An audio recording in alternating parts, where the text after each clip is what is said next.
Ladies and gentlemen, it is that time. The battle lines are being drawn, and we are honoured once again to be presented with not only the three best guilds in the world, but three of their best talkers as well, minus Roger Brown, who will be here, but, you know, he's the way he is, and that can't be helped. We are going to be joined by Limit Max, Echoes Roger Brown, and Pieces is Basdu is going to be joining us as well. Let's take a look at all these chaps. Hi, guys. Hello. Hello. Fucking hell, enthusiasm. What? Jesus Christ. Well, how can I follow that? that? For the people. Hello, welcome. Hello. Nice to see you. We have still no announcement date. When we tried to plan this sit down get together with everybody, we were kind of like, yeah, they're probably going to announce it like last week. Gives us 2 weeks ish before the patch comes out. Yet we're still here with no patch date, but we are reasonably confident, aren't we, guys, that it is coming pretty soon? Yep. Yep. Yep, we think so. We think it is going to be coming. So we have a number of things to go through because this raid has a lot of big names in it. We've got Kel'Thuzad in there. We've got Sylvanas in there. Garrosh is making his appearance. Now, obviously, they're going to be working super hard not to spoil any tactics here. I'm sure that is on the mind of every player here of what their preparations are. But thankfully, they can't hide everything from me. And I have been through their WoW progress to see what they might be up to. And we'll be poking some questions that way. I think the first thing we've got to ask, if we start off with the current number one, Max, Complexity Limit, this has been a long-ass 9.0. How has it been for your players? Like, keeping that motivation up, dealing with just... How have you kept them going this long? It hasn't been too bad. You had the gamer gummies, didn't you? You did it. What? You snuck it in there. No, I didn't. You snuck it in there. No, I... Okay, look. I need my gummies. But, okay, here. So, WoW's been a seasonal game for a while. So, what a lot of people do in top guilds is you do progression, and then there's a few people that do stuff outside of it, like PvP or Mythic Plus or whatever. But, you know, we're pretty used to doing what we have to do, and then we have our 2 days of farm a week, and then after that, we just play other games. So, there's not really a huge drawback to having long patches for us because, you know, we play the game for a specific reason. Like, it makes sense why the rest of the game is pretty fed up with it, understandably. But I mean, we just like raid log, so it doesn't really matter. How much have you guys been raiding? Like on a weekly basis? You've been 2, 3? Runs or days? We never raid more than 2 days, usually 4 hours a night, 5 hours a night for farm. That's fair. Over to you, Roger. How's your guys been? Yeah, the motivation definitely... I mean, it depends what you're talking about, right? When it's time to raid on live servers, the motivation, the longer the farm goes, the lower it drops. So now we're at the stage where people are like, can I skip this raid? You know, they're not really interested. But when it comes to PTR, everyone is excited to try out the new bosses and come up with strategies, try to prove why their class is the best and why they should totally be in every boss. So it's a shift. It's almost like it's like two different hunters, people. Roger. Huh? I mean, How the I hunters don't know. You know, I mean, I'm glad that I didn't prepare a couple of other classes myself. Yeah, I mean, I guess I have to loot that bow. I don't know what to say. Yeah, it's not looking too great, but I don't know if we want to diverge the conversation. Yeah, so there's definitely I don't know if it's the same. I'm assuming it's the same for both the other guilds as well, where every time it's live raids, it's like, you know, oh great. Especially if you start wiping, then Jesus. So yeah, we've actually started. Miserable. Yeah. We've started cutting down. Which boss Sorry? has been the one that you're still wiping on after all these months that still catches you out? So And why is it Artificer? So we did something really smart. We realized Artificer keep wiping. So what we came up with was, let's FF on the third box option every week. And instead, we only kill 6 bosses out of the 10 and get the 2 options only. So we kill Strickwing, then we activate the skip, and then we go Huntsman and Hungering, 3 easy bosses, and then straight onto Sludge Fist and Stone Legion and Denathrius. So that makes it a lot more tolerable. You skip a lot of trash, but yeah, I mean, we still wiped quite a bit. I would say, like, we had a period of time recently where we didn't wipe on any boss except Sire. Just silly mistakes here and there. But actually, after the nerf as well that they just did, it's been one-shots pretty much. So, yeah. That's fair. Bastu, how about you guys over there? I mean, it's pretty similar. I think the only thing that keeps, like, something that definitely keeps motivation going is, like, making sure that people in the guild are playing games together outside of WoW, right? I mean, obviously, the raid motivation for current content is always going to suck towards the end of a long-ass patch. But, I mean, it's like Numbers, Fall TBC. Guys. Yeah, I mean, well, yeah, it's like TBC just came out, and, like, half the guild are playing in pieces on Gehennas. So we're still all playing together with a few Echo members littered in there as well. Oh, is But, there teamwork going on here? there's not teamwork, but yeah, I Ah. mean, they're in the same guild at least. So Having conversations, trading Well, players. yeah. Is that what's Yeah. going on? yeah, it's actually we had some interesting conversation. Oh, well, I think Roger knows where I'm about to go with this. No, I'm not sure. I just want to say that there are two factions right now in Echo. Some people playing on US servers and some people playing on EU servers in Classic. So we split up because people have like different friends or whatever, and we're not really taking it seriously. So we had that divide, I guess. So some, I think the EU people generally play with a lot of people. Yeah. Okay, the clicks are farming. That's good to see. I was going through a lot of the 9.1 stuff recently, and there is, in terms of preparation, you guys have a ludicrous amount of characters. You have, I think, Limit has something like, what, 225 druids or something like that? Like, there's a lot of big characters here. But we're about to step into the 9.1 grind, like that normal week, the heroic week, that crazy shit there. Are you guys getting the island shirts out again? Is this going to be a big, heavy, heroic week? Because it looks like it could be a bit scary if you really wanted to push. I'll throw it over to Roger. Sorry, can you repeat exactly what was the question?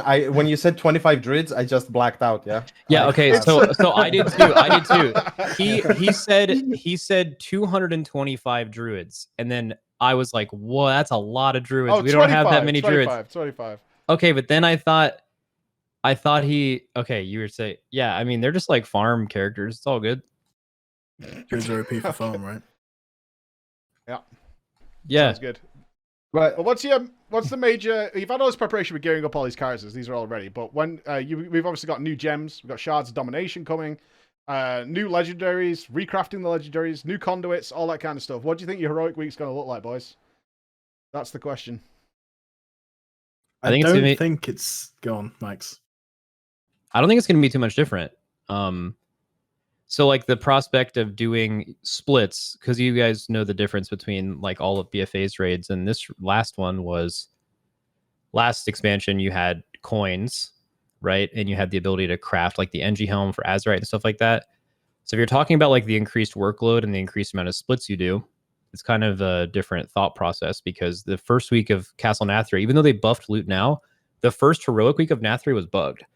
And it was dropping the same loot that it does now. So like the heroic week should basically be the same. I mean, obviously you could do stuff for optimization there, but PvP is now, still pretty important. Mythic Plus will be decently important in that week. I think it's it's suggested that it would be 229 upgrades over your non 233 pieces for whatever you don't get in raid, but then obviously like you can upgrade past that with other stuff. So I think it'll roughly be the same. I don't think these weeks are really going to be anything, and they haven't been anything like BFA. Like BFA was just massive grinding, but usually you grinded so hard in the first couple weeks of the patch that you didn't have to deal with it for Heroic Week. But I mean, I think Heroic Week should mirror pretty close to what was done last time, except for Echo. I think, at least I don't think Echo has as many characters as they had last time. But 9 mages, 8 DKs. yeah, no, we Different strategy this time, Roger. So we definitely went a bit crazy in the first year. I do want to say that back then it made a bit more sense to also go a bit further with the amount of characters, because right now you have apparently 25 druids who have all the gear ready to go. They're for farm, Roger. I know. Okay, yeah. But when you start an expansion, you have 0 gear. So any piece that drops has way bigger impact compared to upgrading from tier to tier. Especially when right now I'm guessing so many characters are fully optimized, basically best in slot. Thanks for Titan Forging being removed.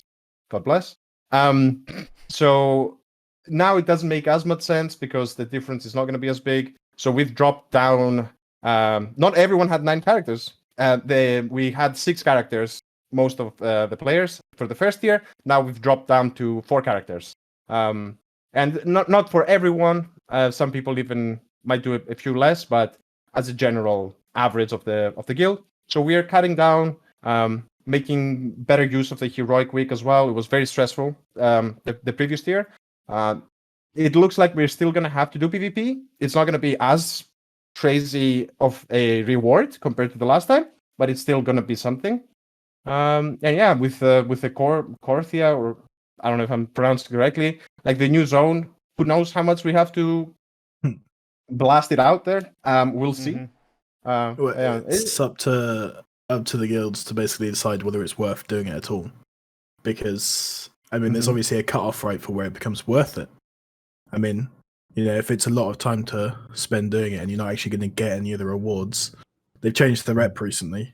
So that's a really good point, because like I feel like a lot of people are like, well, this is possible to do, but you know, anytime, I'm not talking about anything in Korthia, just like stuff in the past, like specifically with Socket's last raid, you know, you had to ask yourself like, okay, is it going to be worth us, you know, doing like a world tour in the Maw for an hour and a half at the beginning of every progression day to make sure that, you know, on the 6th day or the beginning of the 2nd week, everyone has full sockets, right? Because like time has a lot of value as well. So anytime stuff like that comes up, you just have to weigh your decision. You just have to make good decisions, and sometimes stuff can be worth it and sometimes it won't. You guys are smirking so much when you're telling these things. You know that, right? no, I mean, I'm just yeah, go ahead. No, I think I think the thing with every guild, right, is like it's something that basically what Max alluded to at the start was like Max had to decide with his guild like whether it was worth doing it at the start of every progress day. It's like making that decision again for Korthia. It's like funny because you know it's basically I think it's quite a big factor in like you know how you spend your time in the day. And so obviously no other guild wants to let the other guild know what they're going to do with their time during the day. I mean, I don't know. Right now it looks like it's not like super achievable, but you know, maybe someone can prove us wrong and it becomes worth it to spend time in Korthia as opposed to, you know, going over tactics or doing PvP or with the class and stuff like that. But that's something that don't exactly let each other know. You know, we're not actively talking about that and being like, yo, you should probably go and do this today. But yeah, I was just smirking as well because you know you brought me back to like what was it 6 months ago when we had so many debates. Like it almost felt like every day we were all on voice and we were like, can we get the socket? Are we stopping? Are we stopping? Someone tell us to stop. Same. So it's just a gamble at the end of the day. I remember how we tried to get as much reputation as possible, min-maxing everything. It was kind of a bonding experience. It was kind of fun, not gonna lie. But brought us definitely together. Yeah. We just went around 40-man raids, doing everything. So definitely some good memories. But obviously, we would prefer to not have to do any of that. We would also probably prefer not to do any of the PvP and just focus on the bosses, clear our raids, and just chill out, right? Because right now, the way it happens, like you will always use the heroic week. The matter is how do you use it, as the other said as well. And I think it's way better mentally if you use it to just look at the bosses, you know, go in heroic and just test mechanics and just practice, prepare yourself, rather than saying, okay, let's go 3 hours into the Maw. It's just, you know, it brings you better into the mentality of let's go for mythic. So hopefully we won't have to do anything. It's up to Blizzard. It is so satisfying sitting in the heroic day for like the whole of Monday and Tuesday, not having to do anything else except just look at bosses. Yeah, if you can sit in there, I guess for an A it'd be Sunday and Monday. But when you're completely done and you can just relax and just, you know, only focus on the bosses, that's like the sweet spot, right? And so getting there without having to do the other stuff is obviously optimal. But Dude, I feel like we weren't relaxed at all last time. Like I don't know if maybe you're saying like in the future, like because you're right. Like obviously the grinding is just so much less this expansion than it used to be, but it's still like when we were on Sunday Monday we were like not panic gearing, but we were like just finishing everyone's 2100 and Yeah, Like it was like that's- full on. Like I mean, we obviously had time for a walkthrough, but it was like half a day, and even then, every minute people were in there, they're like, "I need all this stuff to do." yeah. No, more to my point is that you don't want to have to do that, right? You want to be able to spend like the last day just not doing any maintenance of characters and stuff, and being able to, or at least we do. The dream is to be able to have Tuesday. No one has to do any PvP, any Mythic Plus, anything. You can just sit in the heroic raid for 12 hours and just talk about bosses and do nothing but that. But yeah, that's like an ideal heroic week for me, at least, is having the last day to walk through the bosses. But How does Spaces do it? Do you guys give yourself a day off during that heroic week? we normally try and aim for the last day to basically be raid day. It's really hard. So this is something that we actually benefit from being a day behind. We gauge how hard heroic is, right, based off limit or other NA guilds, and then from that we're like, okay, do we want to do our splits on Wednesday? Do we want to start PvP on Wednesday? But the problem with starting PvP on Wednesday is all the rank 1 tryhards play, so it's hard to get rating. There's like so many things to factor in that, ideally you'd have all your splits done in one day, all your PvP done in one day, all your Mythic Plus done in one day, and then, have the rest of the week for stuff that isn't to do with maintenance. But yeah, I mean, we try and leave the last day to a walkthrough, but it doesn't always end up like that. There's always people who need to do, I need 315s, I need 200 more rating, and yeah. Yeah, I think this is like a common lie that we tell ourselves. We're like making the plan, and we're like, okay, Tuesday is free day, relax and catch up on sleep. It's almost like when you say, "I'll just take a nap for 10 minutes," and then you wake up 2 hours later. So it never happens. I remember myself on Tuesday, I was still trying to get legs from Plaguefall. I ran like 20 Plaguefalls on Tuesday, never got them, and I was like, okay, I'm done. I need to sleep. So it's no bow, no legs. Yeah. So yeah, although I did enjoy linking you my hunter weapons every time I got new ones and spare ones. It's always good fun. Okay, let's move on to talk about the raid a bit. So you've all done the testing. We have 10 big boy bosses coming up. Some big names in there. Before we get into any details on those, what did you think overall? Was there any scuffed testing? Any stories from the testing where it was bugged? I saw lots of the Eye of the Jailer flying around the platform, seemingly looking for his dinner or something like that. But what did you think? Because it's a big environmental raid, this one. Like, the very set layout of rooms, a lot of visual stuff going on. I think we can all confirm. I think we can all confirm what Scribe said, and that Sylvanas is definitely the best boss ever released. She's perfect. Yep. Oh? Yeah. No, I think Sylvanas is actually a really interesting one. I mean, I think if you're a viewer, right, and you just watch this one kill of Sylvanas, like, you don't have to watch any of the progress or partake in it. Like, it's a really cool fight. Like, it tells a story from like start to finish. But like, if you have to progress that, and you have to do the first phase for 5 minutes, 200 times, you don't really like. I mean, it gets to the point where it just becomes like boring. It's like, Stone Legion Generals again, where you're just going through these phases and it just feels repetitive. I know Sylvanas will be very interesting because obviously, it's definitely a different boss. But yeah, I don't know. I can't say it's the best boss I've ever played. The raid in general is cool though. It feels like the aesthetic at first felt like ICC up until the last few bosses, which is I don't know, throwback to a pretty cool aesthetic raid. Yeah, I mean the raid's interesting and it's very top ended again, in that all the hard bosses are firmly placed at the end. The first like 6 or 5, I guess. Do you feel it's linear in that way? I mean, linear if you count like 1 or 2 pulls for the first 5 bosses, and then a massive jump. Well, actually, I guess Guardian. It depends on how the DPS race fares, but yeah, I mean, it will definitely be a lot harder towards the end. I don't know if it's linear. I think the last 3 have potential.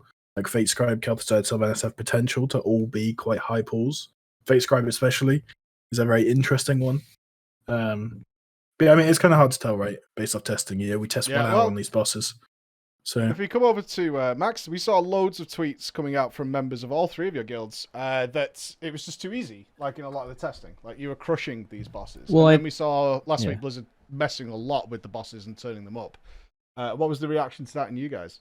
I never really think too much about the ease of tuning on really any fight, because I think the purpose of testing is to make it clearly easier than it will be, so most guilds get to further phases and actually test the thing. I think the common misconception with a lot of testing is that it's for tuning or like class balance, but I think in reality it's literally so they get enough sample size to see if their mechanics work. So I've never really looked too much into that at all. I think you can pretty much look at a fight and discern how hard it's going to be outside of like a few rare hard tuning scenarios that might change that. And then you obviously think about whatever could be hard on the fight, what those timers are, what classes are good for that, and you just know to deal with it. But in reality, you know, the first 7 bosses of last raid were dead in 10 hours. So, you know, you can probably look at the first 7 bosses and be like, okay, that stuff's going to get rinsed real quick. So if anything, this raid maybe has one more boss in Blizzard's new philosophy, because last raid they clearly did that, right? Like when you got to Council, it was a step, kind of a step up. It was still only 12 pulls, but like Sludge Fist was like the clear. They looked all of the top guilds in the face and they were like, "We don't expect we're not going to tune this for the whole community. We want to see if you guys have the damage for this week 1." And it was honestly like the Sludge Fist was probably done about as perfectly as it could be tuned, in my opinion, for being a week 1 boss. So if Guardian ends up being that, then they would have shifted the difficulty or the idea of that like philosophy. They would be shifting that 1 boss earlier than 7. So instead of the 7th or the 8th boss, it would be the 7th boss. And that just entirely depends on Guardian's tuning. Guardian is literally Sludgefist 2.0, where basically it will only be difficult by the tuning of it. So hopefully that's how that works. But as far as like bosses being easy, like yeah, the first 6-7 bosses were pretty easy to figure out and do in testing on Mythic. But if you think about what they end up being on live, which is all of them being dead in less than 10 hours, then that's kind of what you grow to expect, right? Mm-hmm. Same for you guys, Roger? Yeah, I think quite spot on. But I do want to say that I think generally, with the exception probably of the Eye of the Jailer, which is a little bit of a weird one, not gonna lie. I think the rest of the fights are pretty. Like I enjoy when we played them. I kind of enjoyed them. I think a bit more than maybe the previous tier.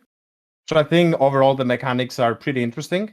I was trying to think like what is the difference in philosophy. I'm not sure what it is exactly. Maybe it's just random that the mechanics I think are a bit more clear cut. Maybe right. So you have to deal with something. You can figure it out. You go for it. I don't think there's as much randomness. Maybe, but I might just be completely off when we actually go into the Mythic and I realize like, oh, this small ability that I didn't really pay attention to actually messes everything up. Also, I think there were some bugs definitely. So I don't know once they fix them, how that will affect the fight. But overall, I do think it looks like a solid raid. I'm wondering if with what the both of them said, if you know how Sludgefist was like the DPS boss, and that's where a lot of people got stuck. Now that boss is basically Guardian, so I'm wondering if they kind of shifted a bit behind and they're actually going to tune Guardian hard as well, or they're going to make the tuning really easy and then everyone's just killing it in the first He's day. exactly right. Yeah, because I hope it's definitely tuned hard. the last 3 bosses definitely are a step up.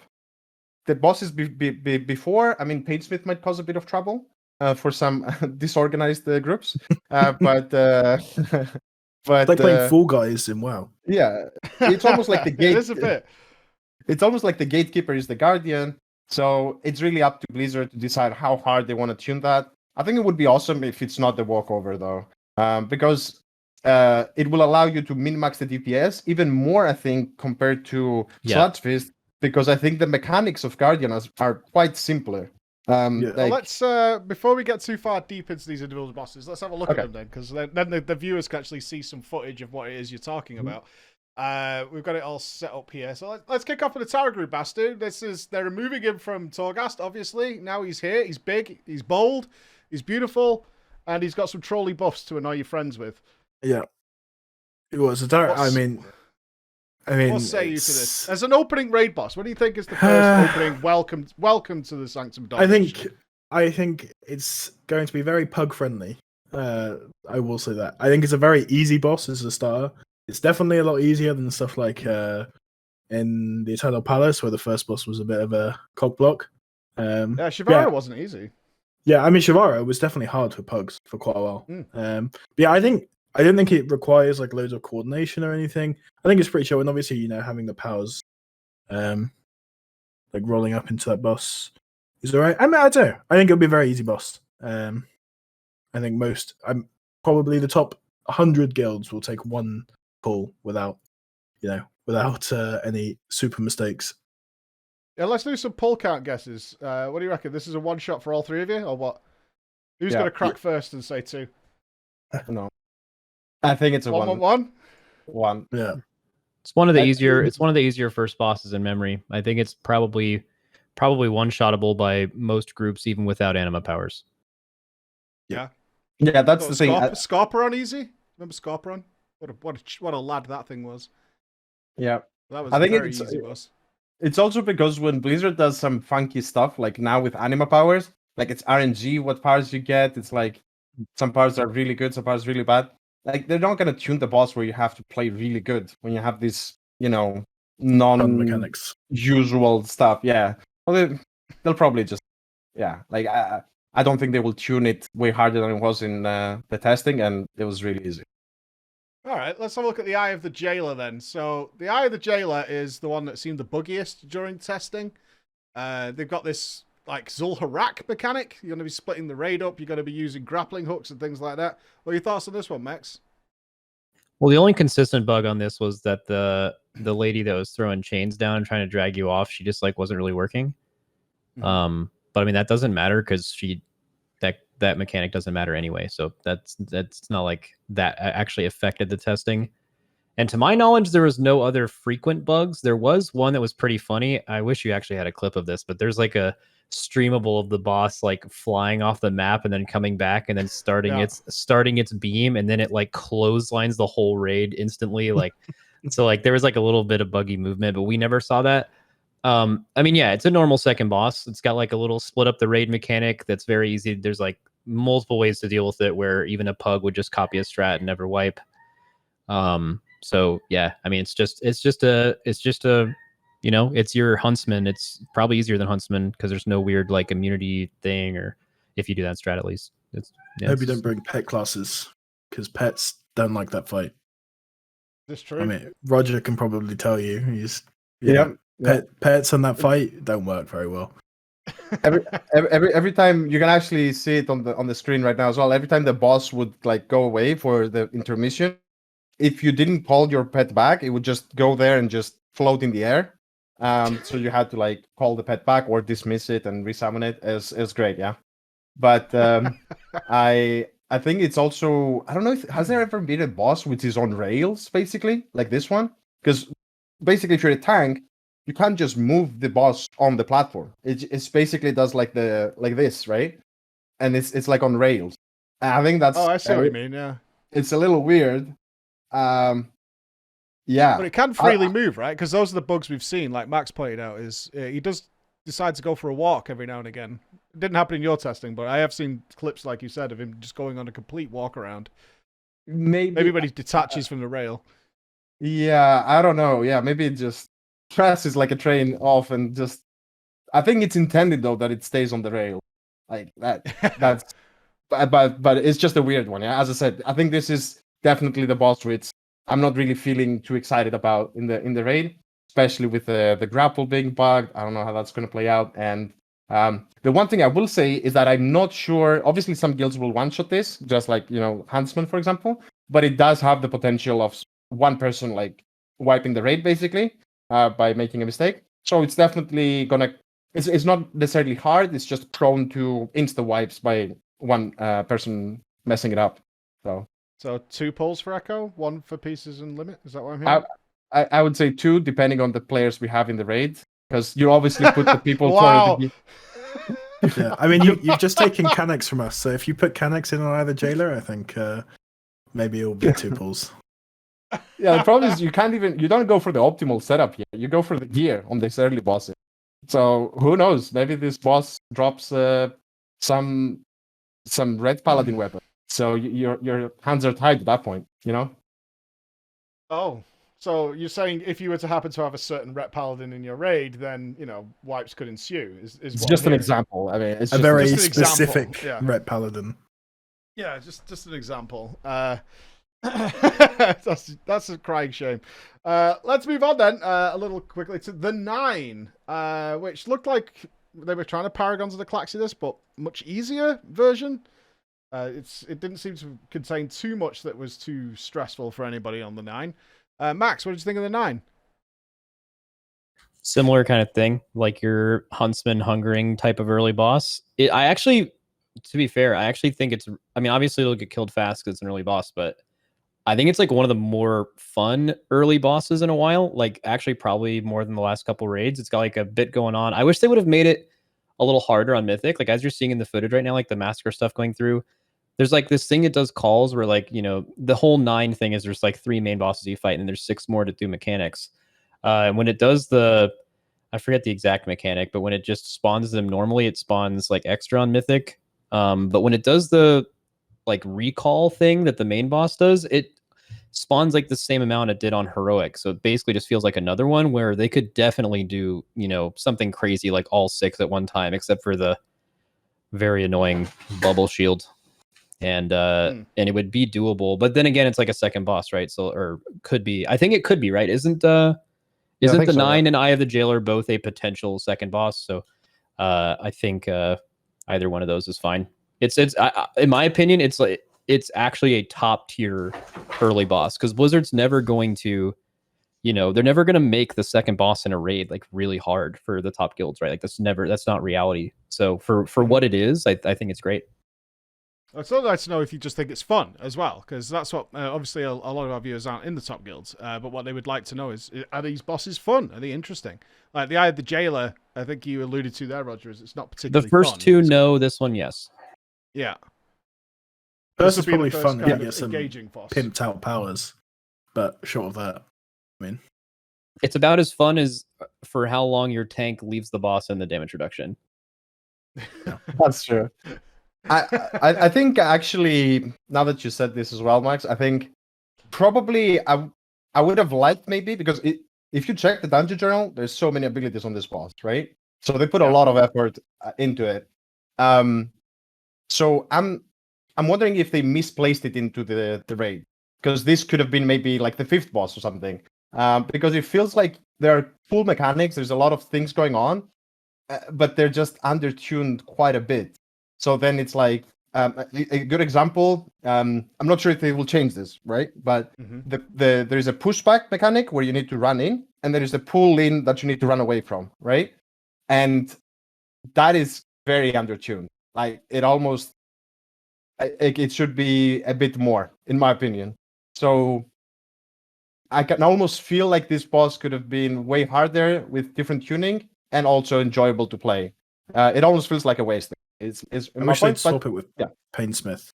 Yeah, I kind of agree. Like it's a good boss, but it's one with enough potential to be later in the raid where they could realistically make it harder.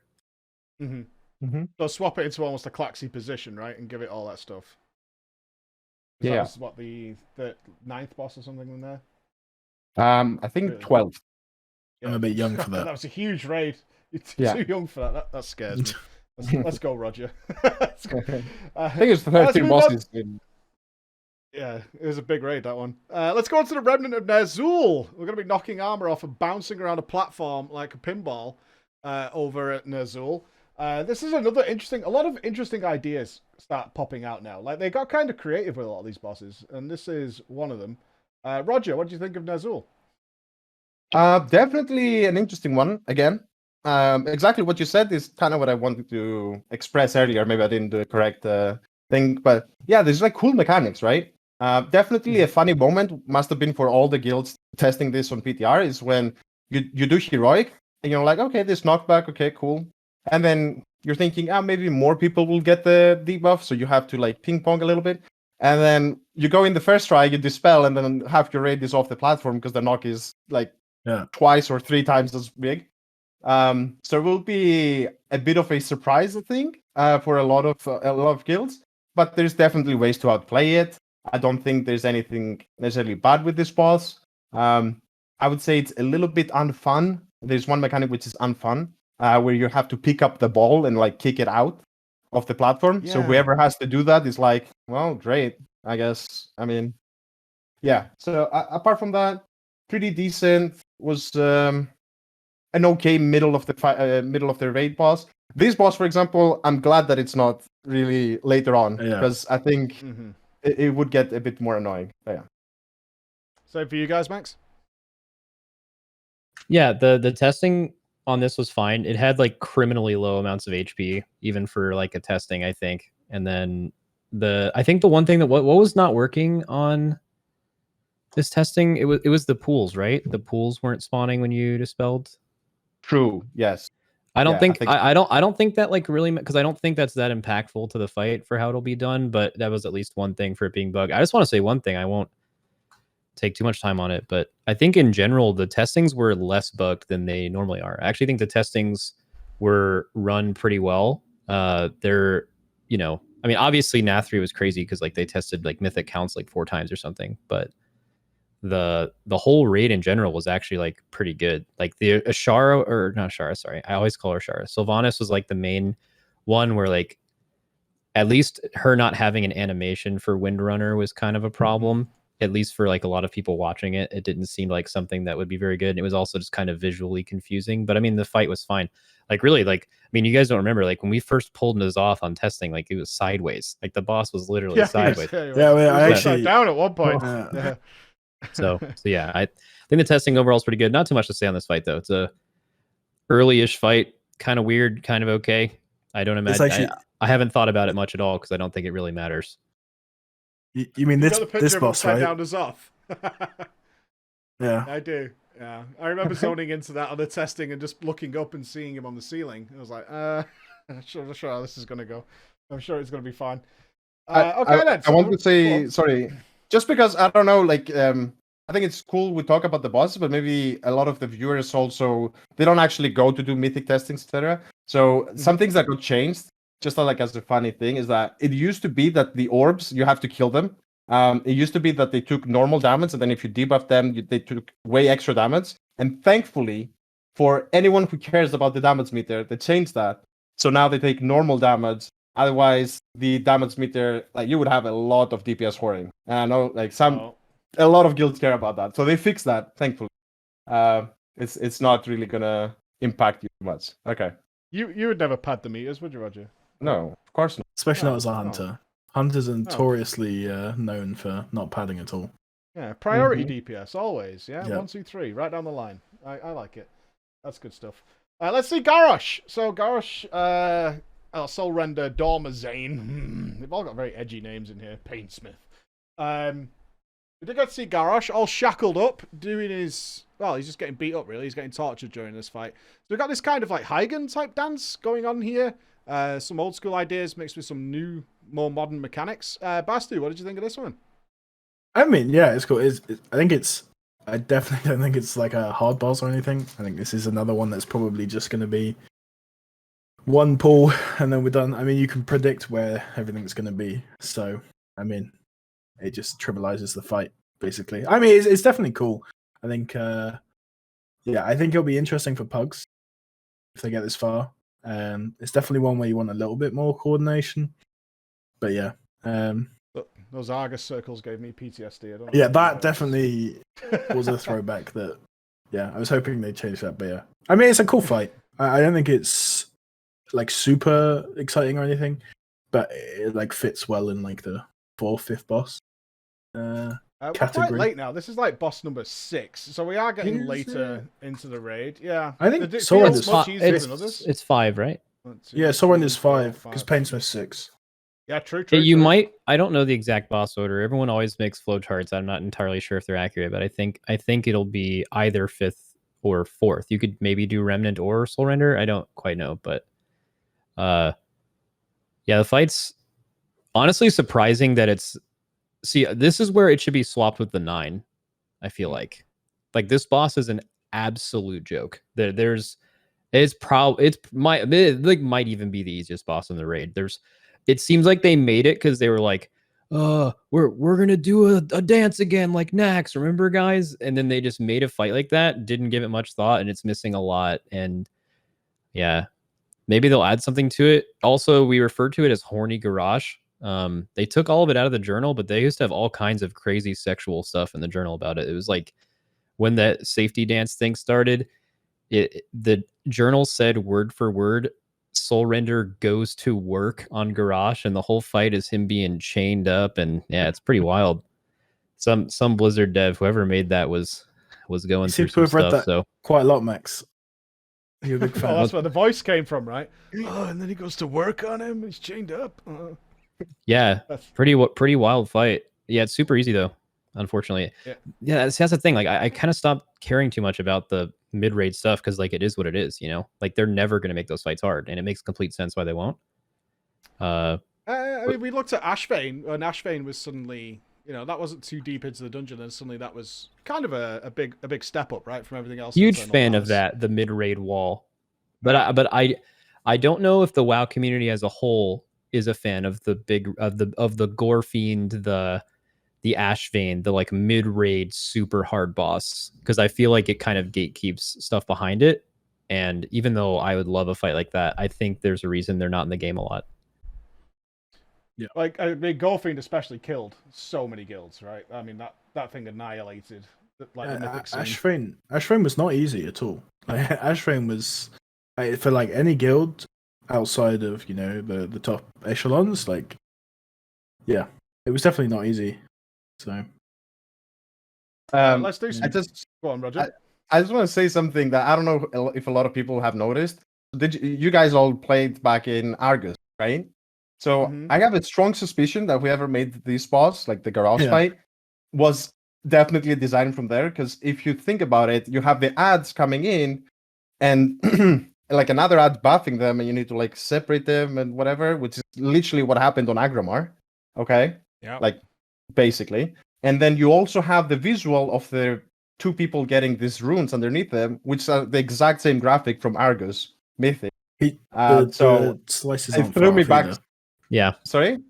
that actually makes The complete sense. slices aren't far off either. Yeah, where you True. take a Yeah. big pizza So slice. he's out of talking it. about and then he's referring to the actual like debuff, Yeah. which is I believe the exact same model as the Yeah, T1 it's Argus thing. 100% the same. Yeah, it is. It's identical. Oh, it was all the way Absolutely through the identical. fight, right?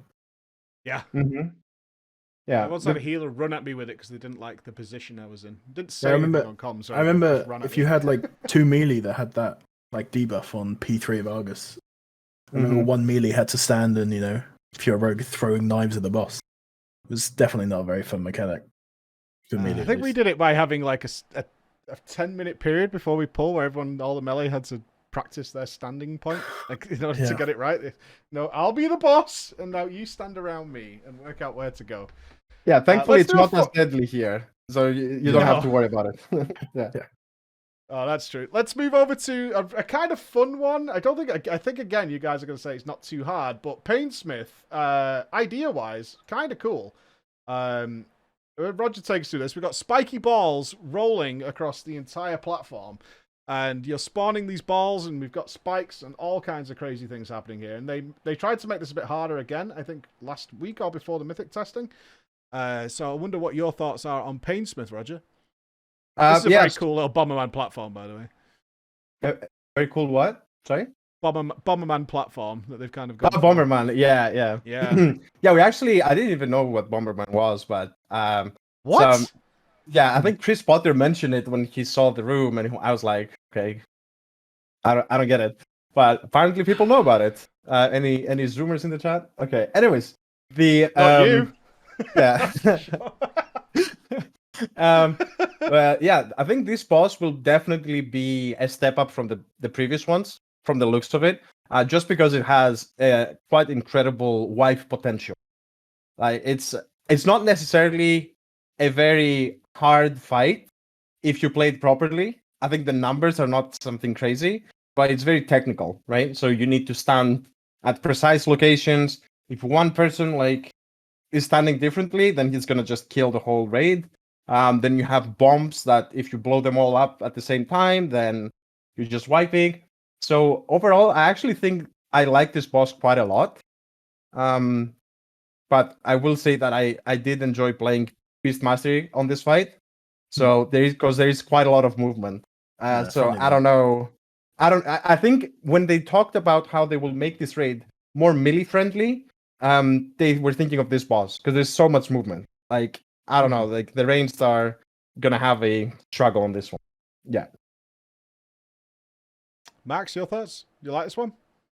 I do like this one, actually. This was also, in the sake of bugs, this was the most bugged testing, I'm pretty sure. It had like 2 major bugs, like the main one. So obviously, like the thing in Mythic, I don't know if that's what's being played right now on the VOD. I think it might be Heroic, but like what happens is the 3 people with chains like also shoot out spikes in every direction. So you have to like find a cool spot for it. But on testing, well, if you tried to make any of those spots besides the tank one on the outer 2 rows of squares, it just bugged and the spikes would kill the person dropping it. And then also in the intermission, which you like saw those little flame circles coming down here in the video, those were just like, I don't entirely know what was going on with those. I just know that a lot of people were being hit when they were nowhere near the animation. So it was like, so that was like the worst the testing got though. And you know, in a lot of cases, that's like most fights are like that. So yeah, it was pretty solid. Like I said, this might be. I think the main thing that needs to be said about this is the mythic version of this boss will be very much like Zanesh from Nyalotha, just in the way that it's very pass fail. It's like very pass fail. There's like 3 or 4 kind of pass fail mechanics where you know, the pug in World of Warcraft might just have a terrible time killing this boss, or you know, the casual guild, let's say. I think this boss just will kill the absolute shit out of raids that are inexperienced, I think. I thought we all agreed not to speak about Zanesh ever again. We broke that rule. Bad day for some guilds here, mentioning no names. He preaches so. Very bad day. Why is he always trying to like flame people? You know, he's instigating. Yeah. I think is the. I'd Unfortunately, watch again, watch it I happen actually live mentioned the one sometimes. person that trolled on our progress for Zanesh is now in Echo, so I think we're safe. Oh. is that the front. second time you flamed that guy in this stream? Yeah, it's the same. It's the same guy, man. I mean, well, okay. There's no I mean, salt there, though, right? there's 6 of them to choose from, so I guess it's it's not too many. Echo, poaches, pieces. No, No. it's Exclusive. they would wouldn't never. have 6 of our players. I mean, 6 of our players. That's too much. Fortunately, one of them quit, so it's only 5. But this fight's actually, I think it's pretty cool. You know, Oh, I mean, it's good subject basically change. I like it. it's basically like, you know, WoW makes Fall Guys on hard mode. I think it definitely has the potential for some of the top guilds to wipe like 20 times if, you know, they troll a bit. I mean, obviously, you know, you'd hope that people in, you know, the top guilds are able to pass the pass fails consistently, but I mean, you never know. I mean, again, you just look You at would Zanesh, hope. right? Yeah, you do. But yeah. As another note I want to say is that sorry. No, that's you. all, that's all. Yeah, I do like one thing quite a lot in this generally, but especially on this boss, how it's like a clean room and you don't have your camera pushed in randomly from the wall. Like, Yeah. look at this. You can see the boxes clearly. You know, there's no obstacles. There's no weird stuff. And yeah, I think that's not that's a big thing. It can really make or break you if you're wiping on a boss and you're just annoyed by these things, especially when you have to do with exact placements, right? Because where people stand is so impactful for the playing of the mechanics. So yeah, I think it's great, and I don't know if we're still doing the wipe count thing. I would say this boss is probably a 20 wipes, probably. Yeah. Alright, But that's also 20 as well. It's not going to be long wipes though. I think, right? Like it's relatively fast boss. It's okay. I think it could be 20 both. I think this fight is one of those where it would be totally realistic to expect someone to kill it in less than 5 pulls or close to 30. Because it's like it's functionally very easy. It's just, you know, you could have a few things go wrong and then like tilt maybe, and then it just gets worse and worse. It's like one of those, which in my opinion, I mean, maybe those aren't the best designed bosses, but I mean, I don't know enough about fight design to make that. But it definitely seems like one of those tilter kind of fights where someone can like you're doing this on progression and everyone gets it, and it's like your third pull, and some guy who wasn't there for testing or didn't watch a video for your guild, just doesn't understand that they fixed it. So if you jump off with the chains, it kills everyone at like 5% because he's not in the right spot, and like just stuff like that. That's just like huge tilters could happen, I think. I think this was Give definitely it was the boss with the most clips, let's say, and I think it's gonna be right. Like the streamer was like, "Look at this guy! He killed me! Look what happened!" So many streamers will be Keck W'd on this fight for a bunch of stuff. Okay. Moving on now to the final four, and you guys brought this up several times earlier on. The Guardian of the First Ones, potentially the Sludge Fist / DPS check wall, potentially. Roger, the Guardian of the First Ones. Not a particularly difficult fight, mechanics-wise, but we're blasting, we are blasting. Yeah, I think it's a great boss because it was even more than Sludge Fist, just a DPS check, like clear, plain and simple. Mechanics are not bad, they're not complicated. The only like real RNG is like who gets targeted by the bombs. So for anyone who doesn't know, the only like special thing really you have to do in this fight is just explode the bombs near the 3 pillars or whatever you want to call them, like the relics. That's it. And the rest of the mechanics is like very, very simple. And then just survive. Just survive and DPS. So way more straightforward than Sludge Fist. You don't have to soak any stones that fall on the ground. But if they don't tune this boss hard, it's going to be such a letdown. Because you should have to play perfectly to kill this boss on week 1. If that happens, then I'll be happy. If it doesn't happen, I think it's almost like a bit of a waste of a boss for us, at least. Maybe not for other guilds, but it will feel like okay, great. If they don't tune this hard, it might die in 5 pulls. If you tune it hard, it might die in 50, 100 pulls. It's huge disparity because the mechanics are so simple. Which last two? Oh, sorry. sorry. No. Let him go for sure. I basically echo what he said. Is that You echo it, hey? Yeah, very fast. Interesting. No, I mean it's basically like DPS play better DPS and healers play better healing. I mean, it's kind of cool in that you have to like overlap 3 circles into like a 3-way Venn diagram on top of it. But I mean, other than that, it's like super simple, right? As he said, you just I don't know, do a lot of numbers and hope it's tuned hard. Be fun if it is. You have something to add, Max?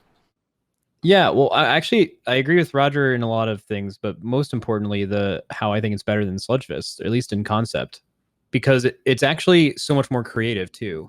Because it's not as simple as just like dropping a healer, adding a DPS, right? Because this fight's on rails. You have a certain amount of time, and the only way you can increase or decrease the enrage timer is obviously by taking more or less purging protocols.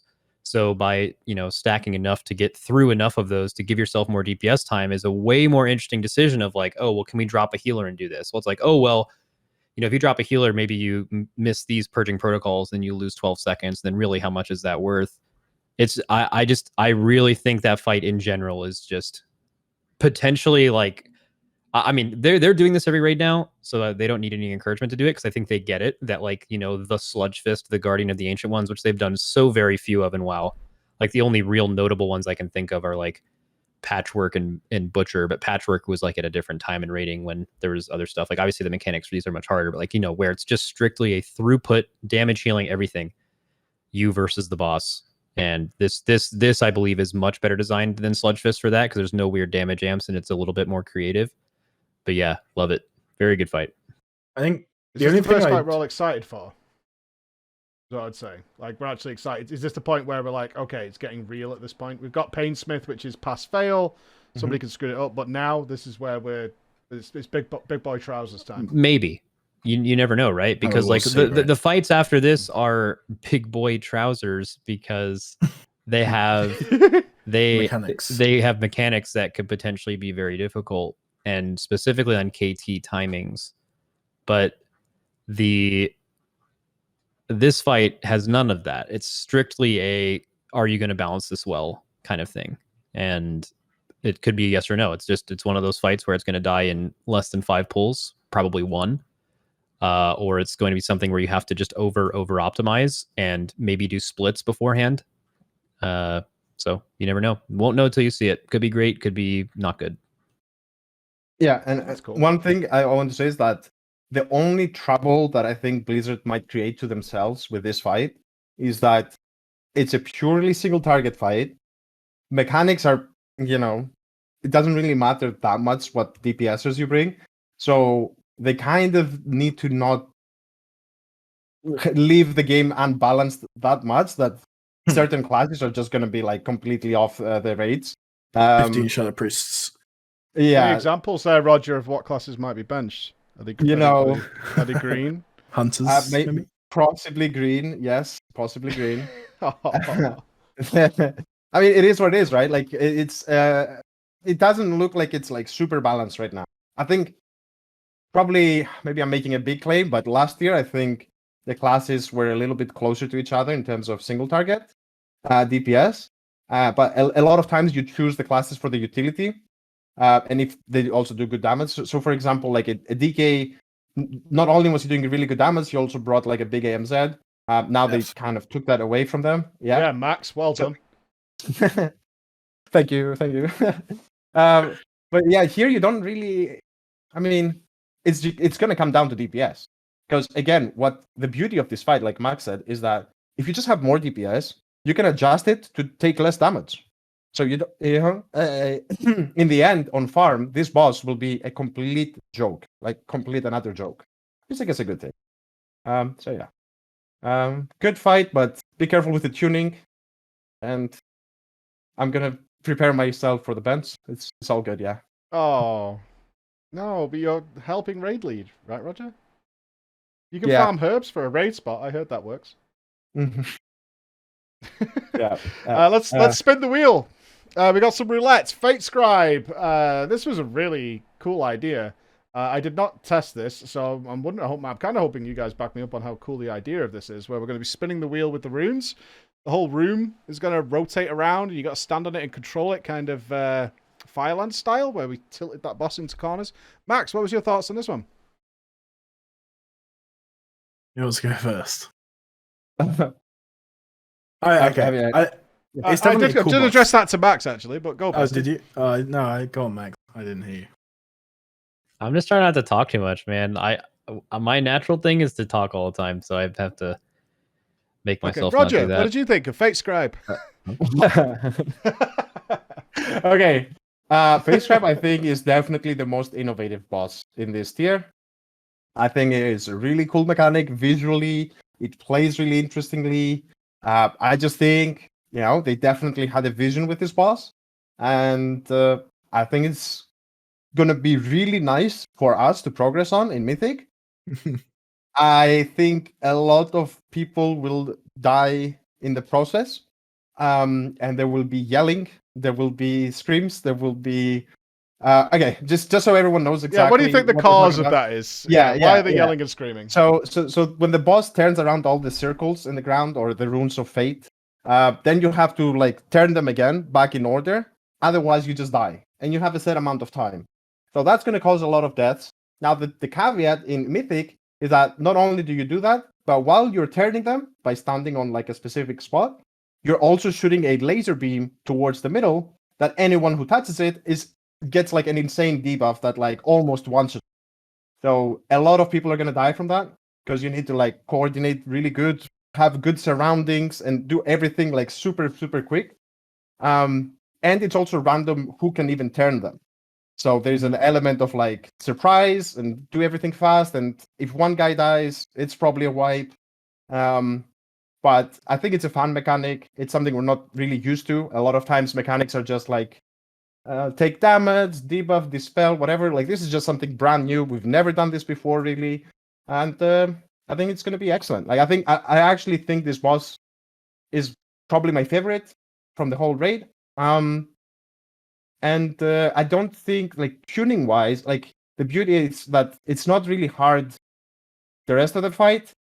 So it's just about people playing the mechanics correctly. I don't think you have too much trouble killing the boss if you do it properly. So... But is that what you were thinking too, Bastu? So, for some background on this boss, this is the same designer as N'Zoth. N'Zoth was his last boss. And this Fatescribe is the last boss he is designing for the WoW team. He's moving to the Overwatch team. And so you know that he has clearly put his all into this. And it shows, right? It is such an imaginative boss, and as Roger said, it's not like something we've ever seen before. I definitely think it's going to have some interesting progress streams watching this. Because as Roger said, it's going to be chaos, when you're randomly assigned to one of the runes and have to spin it one way to line up with it. I mean, yeah, it's going to be a great boss. I'm not sure how hard it's going to be. I mean, I don't know. I think it's probably like an 80 pull boss. Unless I consider it that low from what you were saying. Yeah, unless you're like, I mean, I don't. It could be like a 150 boss. I don't think it would go above that. But I mean, I don't. It's definitely a very interesting boss. And the designer is pretty cool. So yeah, I mean, I don't know. It's very innovative. Do you and, like it'd be fun to do you like the random element of who gets to spin the wheel? Because obviously, ideally, you'd pre-assign that to certain people. They get used to it. They practice it like Xanish style, right? It's So a bit that team random knows what they're than we doing. normally have in WoW, though. Like I feel like Do you prefer normally when I do a raid mechanic that's random, it feels, I don't know. I don't really enjoy the randomness in general in like WoW raiding, but I think that this, how it's done, I think it works well. I think it would be sad if you could just pre-assign everything, because Too simple. I mean the boss would be so scripted, right? If you it would just be so simple and scripted. Having this randomness will make this boss fun, and it will be a fiesta, which will be fun. So, yeah. Well, the one let's talk about an actual fiesta then. This was initially said as the favorite boss of a lot of people, where it seemed like they got a bit crazy, and that is the return of Kel'Thuzad. And Max, after your little break there, what do you think of Kel'Thuzad? This is a lot going on here. I mean, okay, so I think the phylactery is good. Phylactery kind of gives me an idea similar to like Zakul, where you had like your delirium group have to go do like a separate job. I think it like kind of has that vibe to it. I will say, so okay, I guess the only real criticism of KT is it is a bit repetitive. Although in Mythic it obviously like ramps up in difficulty every time. But I will say there is a little bit of Stone Legion in this, and before people freak out about that, because I think people still have the stigma from progression, where that fight was much worse than it is now. The nerfs have actually like made that fight much more bearable, just in the way that the fight could be different every time, right? So obviously you guys know the boss like reses with the same mana that you killed it with. So unless that's consistent, you're going to be learning a new phase every time, kind of, unless they make the boss spawn with 100%. So that could be kind of weird. The only like kind of weird thing, I mean, I'm all good for variability. I actually find it really fun, but like usually when it's like as bad, if it's only one variable, that's fine, versus like the 7 variables that were on SLG. So should be good. We did see some randomness with area denial going on in there. Do you think that's going to be a problem here, or do you think that's going to be something that's manageable? It's actually a really good question. Thank you. On Heroic, the last phase spawned random ice patches. So the few times we were killing that fight were like, wiped low to pull it again. They spawned in different spots. So you could just be in a super safe spot of the fight at one pull and have, I'm not kidding, like 10 more seconds of DPS time or something in the burn, and then some pull you won't. And the only real fix to that, unless they make like 4 or 5 set spawn locations, is to make one, and then that can be like, kind of cheesed. One would be better than it is now, but the randomness makes it a little weird. Yeah, for sure. Roger, what's your thoughts on this? How's your experience with Kel'Thuzad? Yeah, so I mean, there's basically 3 parts to the fight, right? There's phase 1, which you do 3 times. There is phase 2, or the intermission, which you do 3 times. And then there's the last phase. I think out of all of them, I think the last phase just doesn't sit well with me. I just think it's like the room gets filled way too quickly. The boss has too low HP. It almost feels like the developer is telling you, just bloodlust and kill the boss, because he's gonna destroy you. And he's supposed to also spawn like ads there, so I don't know how that's gonna work. Like, it's just, I don't know. I think the last phase could use a bit of changes potentially. Because at least in heroic, the room filled so quickly that I don't think you can strategize too much, and then it's all about randomness, as Max said.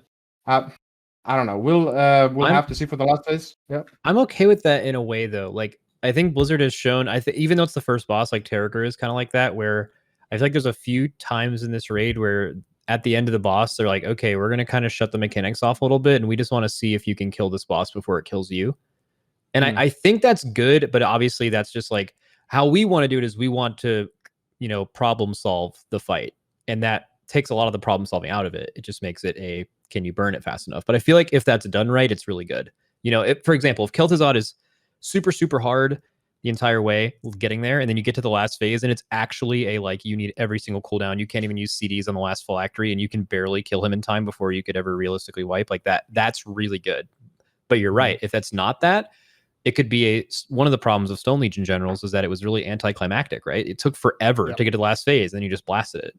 So if it's that, then the last phase is basically going to be just like moving to safe spots of the room. There's basically no raid damage, and there's like these irrelevant silence puddles that are going to spawn some ads. And I think in Mythic he spawns like a big ad too that'll obviously just get cleaved with the boss. So yeah, I don't I agree, but I also think a mix of those two is fine. The issue is just the margin for error on the burn phase kind of thing is really high. Like it's really easy to make it not good enough. It's always a bit scary when they do massive bosses like that, where the last phase is actually the hardest bit, and it's a long fight. Like KJ reminded me of that. You had to go through so much nonsense before you got to a totally different final phase to actually practice that bit. I think the more I think about it, perhaps a better approach might have been that instead of 3 times phase 1 and 3 times intermission, we had 2 times, and in the last phase they just bumped his HP and the room didn't fill up as much. I don't know. I mean, it's okay, right? Like it might play good, as Mike said, but it does feel a little weird when you play so many minutes of the fight in effectively phase 1 plus intermission, and then suddenly it's like done so quickly. Anyways, in terms of the other phases, just quickly because I've talked a lot, I think the mechanics are okay. It gives you this vibe of like AT, a lot of frost stuff. Like it's I would say relatively fun. The fight has quite a lot of ads that you need to kill.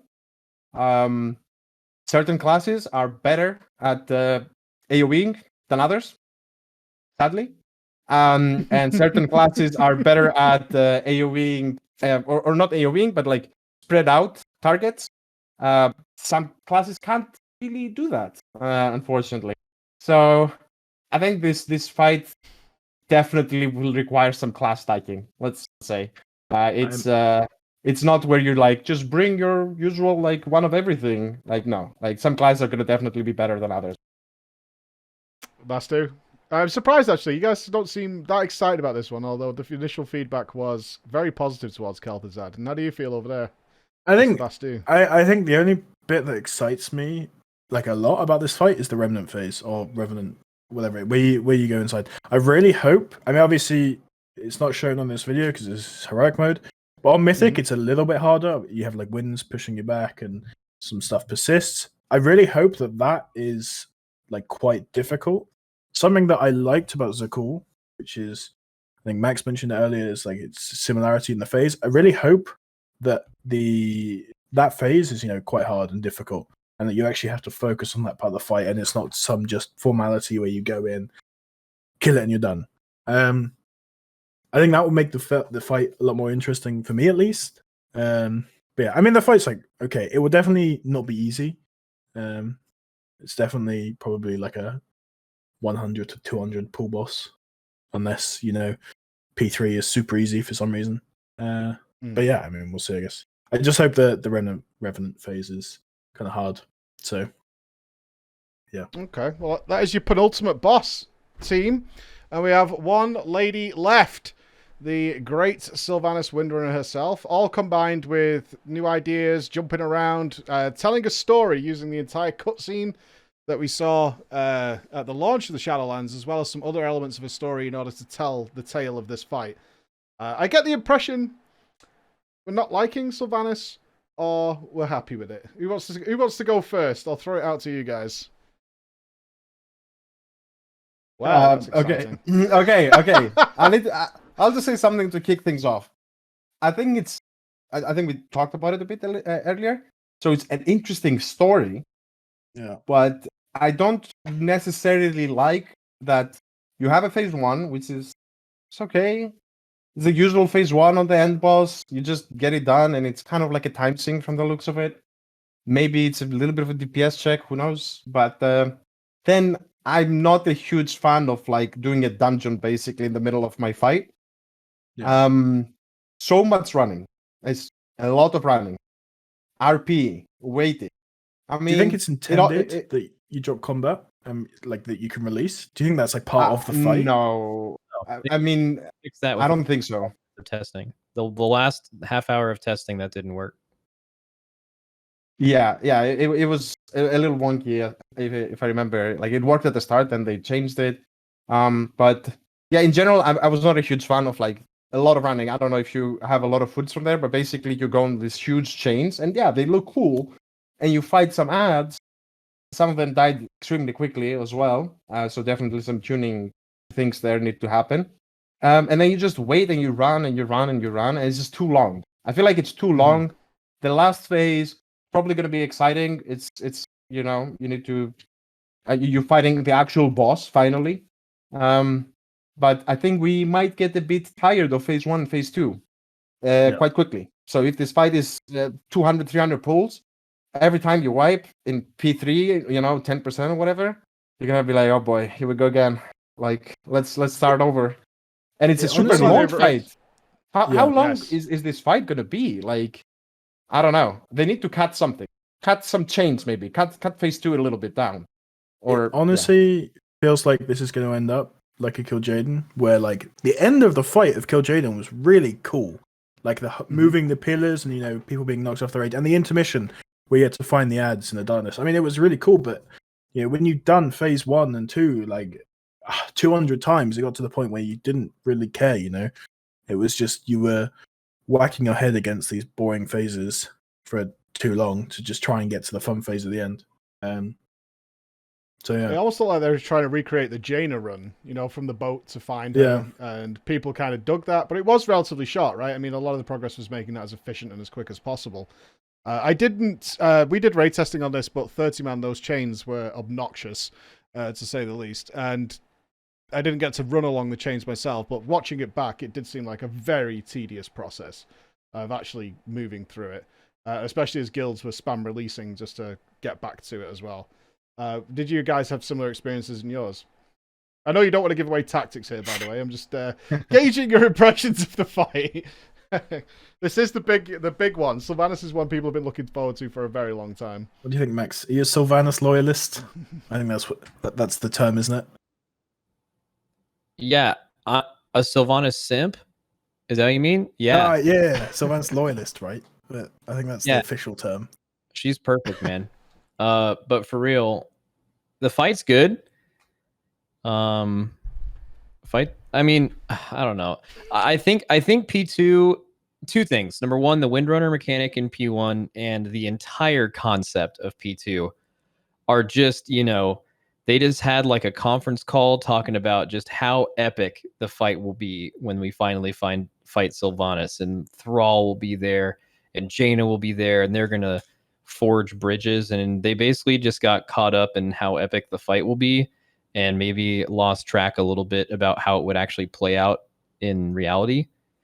I actually think P2 is fine. It's very similar to N'Zoth in just the way the fight is done.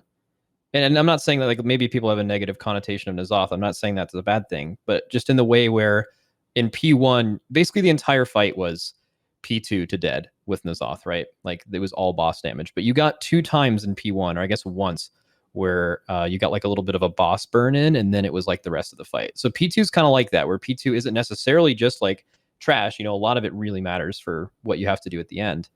But the runs between ad sets are too long. I think there's arguably maybe one too many sets of Mawforged ads to move across. I think that whole phase could be shortened. That phase screams to me as something that if it was at the beginning of the fight, it would get the Gul'dan treatment of, you know, they would just start the mythic version basically second phase.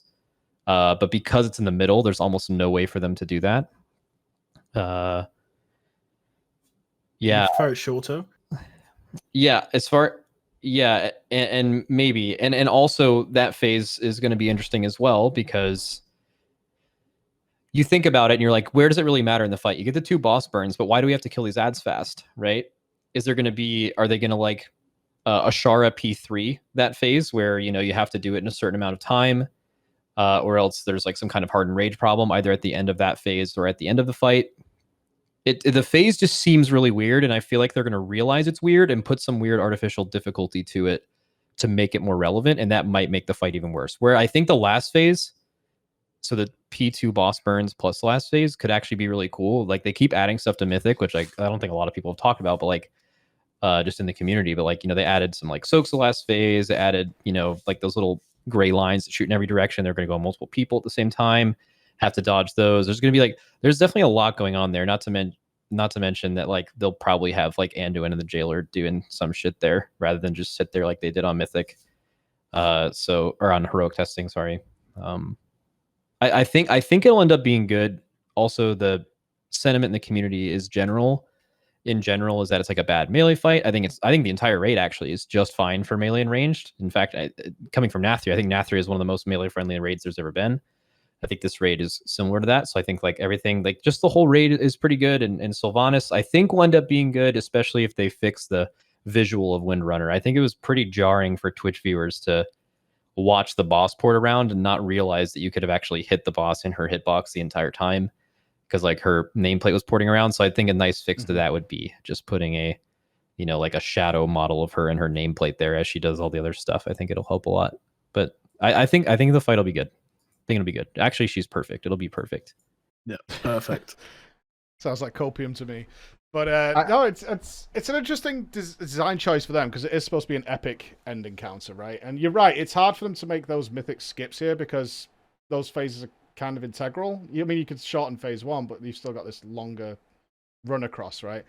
Not like you could do the Gul'dan on Azos skipping the first Psychus bits and getting started into it because they've got to get you to the platform somehow, right? Do you think it's going to be, for your guys' perspective, like a mental draining fight? Is that what you're worried about, really? Yes. It's so long and so much going on. Yep, 100%. I think so. I think even the when your character is constantly running in game, I think you actually get physically tired as well a little bit. You know what I mean? You're like, man, what I run, even though you're just sitting on your chair. One thing it's making you look at the other screen, right? While you're running, you're looking at something else. You're checking chat, you're changing songs. You're doing that kind of thing while you're running around there. I know I felt it at KJ. I'm sure you guys all did during the knockback intermissions that we had, where you stand in the corner. It's like some of the limit players will be competing in their GeoGuessr league while in the phase 2 run. True. With the highlight of that boss. I will say something that I don't know, maybe it's just tinfoil hat, but they did say that there's no mythic only phase. Okay, I think in one of the interviews, I don't know if that's true necessarily. It is quite suspicious that Anduin is like sitting there in the middle, so I'm curious to see what happens there with our boy. And one other thing that I did notice, but I haven't seen anything, maybe it's just an aesthetic thing, but there's like the platforms in the last phase, they have the symbol of each covenant. So I think I was actually excited to see like, oh man, maybe they do something like depending on what covenant you are, when you're standing on your platform, you get a buff or something. I don't know. I think that could be cool. Spice up. Maybe you need equal amounts of each covenant, right, Roger? So you have to reroll covenant. Please don't say that. Please don't say that. You need 5 members of each covenant in each corner. That would be nice. Yeah. No, that would not be. No, I would dread that. I mean, sure, it'd be cool in like a lore standpoint or something, right? But yeah. I'm just saying, if we're gonna make it thematic and give it some atmosphere, that might be a good idea. But Sylvanas will be the final boss, and that will be the one that we'll all be waiting for and tuning into. I know you guys haven't actually announced what you're doing for the Race to All Versus yet. I've got to guess, as much as I'd like to have an answer, but I guess you're keeping that under wraps because we don't have a release date yet. Would that be accurate, fellas? Something like that. Yeah, definitely. I would like if we get an actual release date soon. People are speculating generally. But yeah, I mean, the sooner the better. That's what I would say. Yeah. It's very hard to concrete plan, right, when you don't have a date. So I Blizzard probably doesn't even know the official date yet. You know, that's how There's it a tends likely to chance work. of that, yes. Yeah. Yes, it does. There is a very likely chance of that. Are we excited for this raid, though? Let's throw some predictions out there. Wild, crazy speculation is the name of the game. How long is this raid lasting? What do you think? I think from an EU perspective, we want it to last 6 days, so NA doesn't get the second reset first. But I think if there's like if there's like 4 hard bosses, I think it's going to go over a week. I definitely think. Oh well, I hope the Guardian, where you're going to need a second reset of gear. But I mean, we'll see. I mean, I definitely think it'll be in the second week, earliest. Kind of a standard second week finish, Roger. Yeah, I have the painful feeling that it might be around 8 days. So like right after the reset, I'm pretty sure it's gonna be similar to what Castle Natria was. It looks like, Sylvanas is probably just a burn phase in the end, so you'll just need more gear probably. I don't know if we will have to use our Vantus runes in the previous boss. I don't know. Perhaps it's going to be a 1 week tier. It's hard to predict, obviously, all of these things. But if I had to bet, I would probably say 8 days. Yeah. How do you feel about that, Max? The old reset coming in again as a topic of discussion. What do you think? On the reset thing, or just the raid? That's a Just in general. very big barrel to open if we're talking about reset things. So I think I can't tell. So with this raid, I feel more prepared now for it than I did like even after our like pre-raid meetings for Nathria. And I don't know if that's because a lot of the like stuff seems more straightforward or because as usual our preparation gets a lot higher. I feel like it really hasn't. So if you look at it based on that, I feel like we could be on the end bosses very quickly, like probably quicker than Nathria in my opinion. And if that ends up being the case, it could be 1 week. If you look historically, everything since Old Year, since they removed tier sets from the game, rest in peace. Hopefully they bring those back. They've kind of treated every raid with the same level. They don't look at raids as like an end of expansion raid, or this is the tier raid, not like the Emerald Nightmare or Trial of Valor. Like this is the raid with tier in it. So it gets like a higher level of design. Since BFA, they've treated most raids the same, and every raid since then, except for Battle of Dazar'alor, was finished in the second reset. So historically, you would expect that that's probably what's going to end up being the case. There's a few reasons for that, but I don't want to talk too long. But anything could happen because the last phase is going to be just like Roger said, basically however much boss damage you can fit in from 80 to 0. Obviously, a reset of gear. We saw how much that matters in Nathria, right? Both Echo and us went up 5 entire eye levels with a reset. That's massive. So, yeah. The boss would have to be pretty undertuned for it to die in week 1, in my opinion, unless we're on it very early. Because you like port yourself back to Nathria, right? Why a lot of people don't understand that Denathrius, I still believe, was harder than Stone Legion Generals is because you're looking at a Denathrius that was killed in week 2 and a Stone Legion that was killed in week 1. If you were killing Stone Legion week 2, it would have been much easier. If you saw us try to kill Denathrius week 1, that would have been a very, very hard fight. Probably 300 pulls or 250. So, but do you get what I'm saying? Like Denathrius almost required it. Yeah. It almost required the reset. So if that's what a lot of end bosses look like, then I think it's feasible to expect that around Sunday and Monday, it's probably going to be like you're preparing for the reset kind of thing. So who knows? Well, we all as fans look forward to a race to the wire. It was kind of nice last time, flicking through between Echo and Limits. They were both pulling Denathrius at the same time to see what would happen. Compared to the last Nathria raid, then, I assume for you, Max, it's probably pretty easy. Is on resets, hopefully the servers come up and everything's working fine. But for Echo and Pieces, what are you hoping for this time? That any issues you ran into during Nathria that you're hoping aren't an issue this time around? Christmas? That was the thing. I forgot all about that. Yeah, Christmas.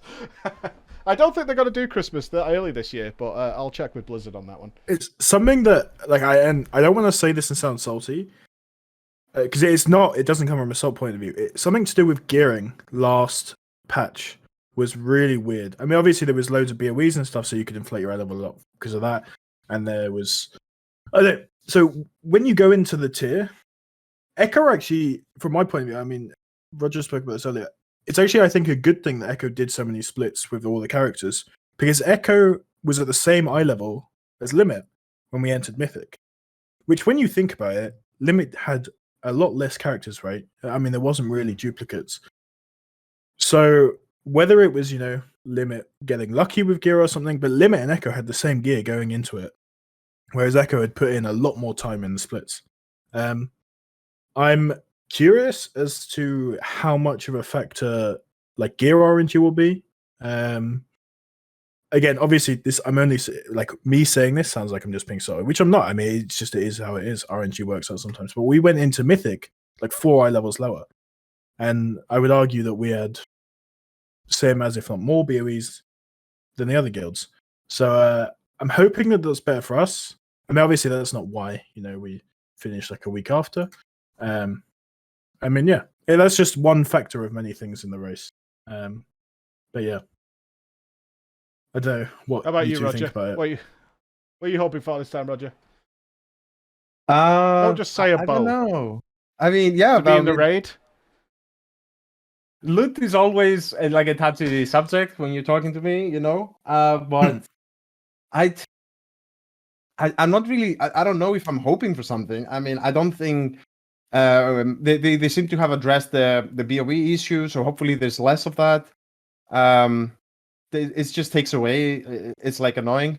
I wish that they could also somehow, I don't know, right? Like, don't ask me to solve the problem, but heroic splits just like an awful thing. If they ever manage to remove that from progression, every single top 10, top 20 even raider would thank them dearly. But yeah, I guess I'm just hoping that it is not what Max said, that that you don't go to the last boss on the second day because everything else you just walk over, and then you're just stuck there. You don't have enough gear to kill the boss, and you're just sitting there doing phase 2 over and over again, and you're just hating yourself a little bit. So I'm hoping that the progression is steady, that they tune the bosses accordingly, and that I don't know, work a bit on the last fight, because that's usually the lasting impression, right? Like, did you enjoy the last boss? If yes, then you will have good memories. So yeah, and as I said, of course, try not to make it so that like this is a bit RNG as well, but I hope that the boss doesn't die on reset day. That's basic. Like, the rest is. Do you see any potential for that? Yeah, I mean, that seems ropey, maybe. I mean, when was the last time you got to the end boss on the same day? Jaina was day 1, I think. Yeah, I think so. I wasn't here, but that's what I think was the case. Yeah. I think the problem with that is that as soon as you're not gonna kill the first boss on the first week, you want to stream something else. Then on the reset day, not only do you get the box items, you might get PvP item as well. Just farm a little bit of conquest. You do the re-clear, you get a bunch of gear, and you get the Vantus on top. It's just such a huge boost in your DPS. So that's why I think it's a likely case. If the gear stayed the same, obviously it doesn't matter. But it's hard to get away from that, is my point. So yeah, there's a chance that this happens. Well, any final comments from you guys before I assume you guys are going to start knuckling down pretty soon and getting ready for the degeneracy that is the real Race to World First, and excited for it, and we all are excited for it. Have you got any final comments on this raid before we leave you guys? Yeah, I'd like to answer the last question. They had like a couple things. So BOEs just got data mined like very recently. I think it was like yesterday. There are definitely BOEs. Yeah, there's going to be BOEs, but there's half as many, at least if the list is full. Yeah. There's 2 for each armor type instead of a total of 4 by adding like cloaks and stuff. But view that they wanted them to be less, certainly, but more rare. So it might not actually solve the problem if they make them half as hard to, or twice as hard to find with half as many. You run into the exact same problem. as far as like how we deal with it, but obviously it's less of an impact to the community because like people who, you know, just want to like spend gold on tokens or just whatever, like people who want to buy them aren't that impacted. Set some new news, which is good. For BOEs was way too much, so hopefully BOEs being less impactful in general is a very good thing. And just one more note on splits. Yeah, like Roger said, I wish they could find a way to get rid of it, because I feel like what they've done is they've made loot worse for everyone who plays this game, admittedly in a few cases, to make sure that there isn't as much trading and loot disparity between top guilds doing splits and guilds that are not. But if you just remove the ability to do that just for that week, then you could have things that other guilds would like the ability to trade a trinket that you'd never use, even if you don't have a trinket at that eye level yet to trade it.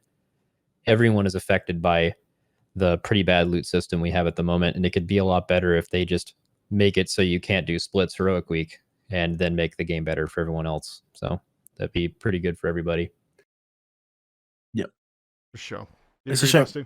Well, Master Looter, like obviously a lot of people would just say, "Oh yeah, Master Looter," but I'm glad Max didn't say that, because obviously he knows, Master Looter would probably be worse for the top end guilds right now, because you'd end up having probably more splits than you do currently. Because you could have 30 raids ultimately with, I don't know, okay, you could have as many raids as you could with only like one of each armor type. I think having like not being able to swap gear or like trade gear at the start, or like some way of being able to swap, I don't think it's going to happen unless somehow the guilds at the top end come to a consensus that we won't do it, which will never happen, right? Because like trying to have a handshake over that about something that you can do that we won't do won't ever happen. And I personally, other than what Max suggested, which is like they're not being able to trade loot, or just some way of stopping it, I mean that would be great. But yeah, unfortunately, I don't think it will happen. It would be a very nice present. Say that. I'm sure it would be. Can I ask a question? Actually, how much gold do you guys think we're gonna spend this time? What? Like, I mean, you two guilds or us? Because we have to also spend it's gold guild, on filling. I mean, I don't know. If the BOEs are have like a lower drop rate, I don't know. And there's half the amount, so BOEs come out at the same price. It's probably, I don't know, 200-300 mil. I would say is the rough amount. I mean, because the end of the day, like, I'm just talking about us and Echo at least, because I don't know much about limits. Mm-hmm. So we pay for PvP boosts, a lot of players. We pay for BOEs. We pay for traders. We pay for like the general, like what you need to buy, like consumables and stuff like that. And then you have the added cost on top of BOEs of transferring BOEs to your server. So you also have to factor that in. That's tokens. And yeah, I mean, it's a lot of gold, basically. So I just like how it's been normalized, right? Like, like 200-300 million gold. I mean, did you have to, like, when Method was big, did you have to do this kind of thing like years ago? Because I mean, it has. I think it's reached the level, even though there's not more inflation in terms of gold. Like, it's kind of like the token has stayed roughly the same price. It actually dropped since Legion, if you remember. So the gold hasn't really changed much. I don't think it's ever been this bad. I don't know what it is. Maybe it's just like the community seeing how we're desperate for BOEs. It's like, you guys keep paying those prices. Last tier was horrific. And I said something earlier into last year, which is like people are pricing BOEs as if they have corruption on them.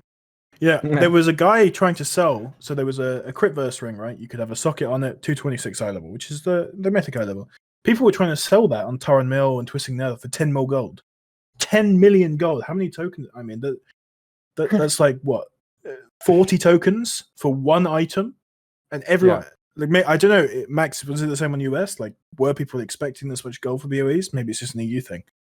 But yeah, I mean, so what we did was we had a couple of BOE farming groups that we got lockouts for. And we were like, like tags, for example, on early bosses would like run a BOE group. And we would just, everyone that was in there, we would give you the opportunity to farm BOEs, which very few people had mythic lockouts. So we were giving you the opportunity to farm them. But if you got them, if we wanted them, you would sell it to us for X price. That's how it worked. And it was good. And then that lockout got hijacked in like 5 hours, and then hijacked by another group of people farming BOEs. And then they're like, oh yeah, here, you want 10 million for all of these? And we're like, and no, first of all, but like, we would have to end up paying a lot more because supply and demand. It makes sense why we pay this much, because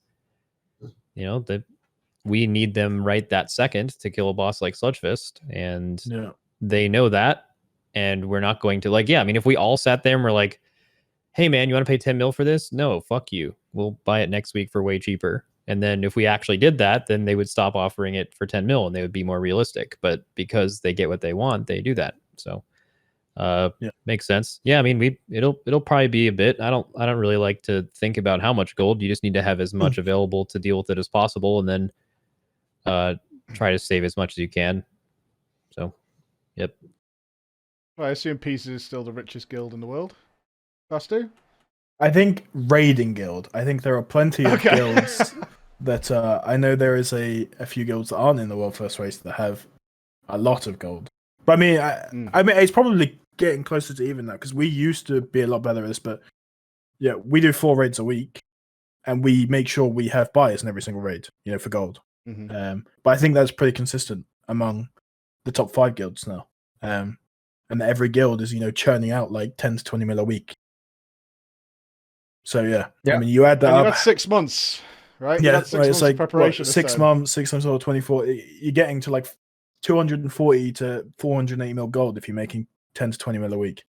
Plus heroic boosting at the start. I mean, a lot of people, all the guilds will have gold now. So I don't think it's something that some guild has an advantage over another one. And unfortunately, it's a measure that had to be taken from us, at least. I don't know if you guys do the similar thing where we had to get a lot of gold after Natria, and we just taxed the whole guild. Yeah. So every player had to pay up every raider a certain amount. 10 mil gold. Newer raiders have to pay in 5 mil gold. I mean, the very new ones don't have to do anything. But this is gold that they get from boosts, right? So we would organize some boosts, and they would have to make 10 mil gold in boosts. So the players you got from my old guild, you've made them pay 5 million just to be in the guild? Is that what happened? Well, I mean, they have. I mean, some people don't, right? Some people just plain ignore it, and I'm not going to mention names. But it's not as if we're forcing them to. They realize they're doing this because they realize the guild needs gold. Every guild does, right? It's not like we want to. I don't know. Max doesn't agree. What's up? But I don't know. Do you not agree? Do you not charge rent to your players, Max? No. I think it's easier maybe for you, because us and Echo are competing directly for every single thing we can buy. I mean, I know for a fact that I would log on to snipe Echo players buying BOEs, right? That's just how it works. We have direct competition on everything because of that. So maybe it's less so for Limit, because I don't think there's really a massive competitor on the same buying power on NA. What's that supposed to mean? Can you go into deeper detail? Finish that thought for us, please? No, I mean, I don't think there's any guild that tries as hard as Limit does on NA. Limit are the kings of NA by a country mile. I mean, there's definitely people in the US going for world first, but they don't. I wouldn't say they put as much effort in. I'm pretty sure they buy BOEs, but I mean, maybe they do less. I have no idea what they do or don't do, but yeah. I mean, it's basically, there's just 2 different systems, right? It's you have your people pay gold and then they make it back in sales, or you go through farm and you keep more guild gold and then you pay the raiders a portion of that. Whereas if you do the tax system, I believe the system is you pay to be in the guild, but then you get all of your guild gold from you evenly split all the stuff from sales. So the tax covers the guild gold and the sales then become what the raiders make. Yeah, just to be clear, it's not like we have a rent system it's the 25th of the month. Pay up.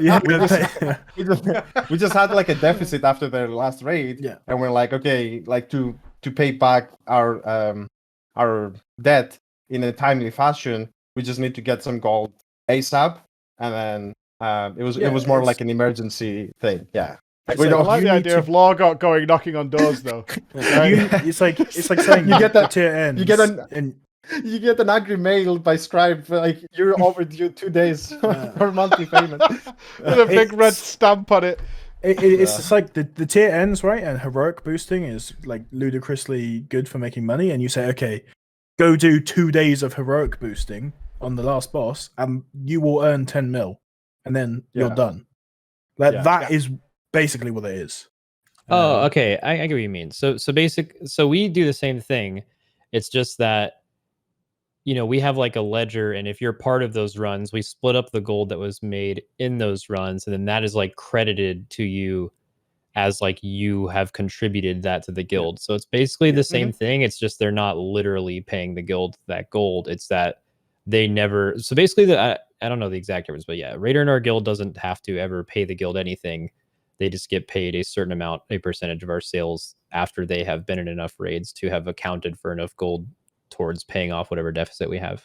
Yeah, So it's basically the same thing, just done differently, I think. Yeah, assuming you keep boosting the heroics, the gold's all yours, right? I mean, like Yeah, we haven't boosted that's heroic in a always- long time. yeah, I mean, but heroic is more like the very start, right?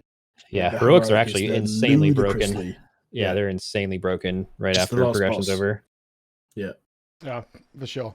Well, it's going to be an exciting race, guys. I'm looking forward to it as much as anybody. I'll be sat here with a bloody head watching, but watching I will be. You guys have been awesome. Are you excited for this? Are you prepped? You've had 6 months of downtime, and now it's finally happening. Are we ready to go? Excited to kill the perfect last boss. Very much. Are we so. dreading Sylvanas? I mean, No. as long Bit as of fear there. Sylvanas will be fine. I think our guild, it's weird. It's weird with downtime because the downtime is like until testing starts. The once testing starts, you're just so intrigued by like all the things you can do to prepare. At least I know our guild, like we've had multiple, like not even around testing days, just times where we were like, hey, you guys want to talk about this off stream? And like we'll just like sit in a TeamSpeak channel for like 8 hours, like stuff like that. It's just like so fun to talk about what could be good and stuff like that. So there's the two downtimes. There's the downtime from raid end to testing start, and then once testing starts, that's basically as good as progression. And then once testing's over and it's like now into like the next couple weeks until the patch comes out, that's the downtime. Like right now I'm sitting here, like I have no idea what I'm gonna do later today. Like I might turn my stream on and like YOLO, you know, but I don't know. Those are the downtime periods. Okay. Excellent. Well, I'm going to love you and leave you guys. Fans of all of you. Frenemies to be made. I'm sure it's going to be one of those, watching you guys go at it. And I can't wait to see what your announcements are for how you're putting on the show this time. It's been a bit different, obviously, over COVID compared to what we've had in the past. And hopefully that smoke is clearing now for some of you, at least. So we maybe start seeing some of the groups back together and enjoying raiding in one big environment, because that's the stuff we kind of live for. A pleasure, as always, to have all of you here. Absolute honour to talk to all of you. And I wish you all the best, I'm sure, on behalf of all the watchers as well. We wish you the best going into this race. Don't overdo it. Don't need to see Narcles falling on his nose again, like we saw in the last race or anything like that. That would be good. But thank you again, guys. And we'll say goodbye to our wonderful audience as well. Thank you for watching. bye-bye. We'll see you hopefully in a couple of weeks, or 3 weeks, or 4 weeks. Yeah, 5 announcement weeks, 6 soon. weeks. Yeah. December will be good. Again. Bye, everybody. See you later. Bye.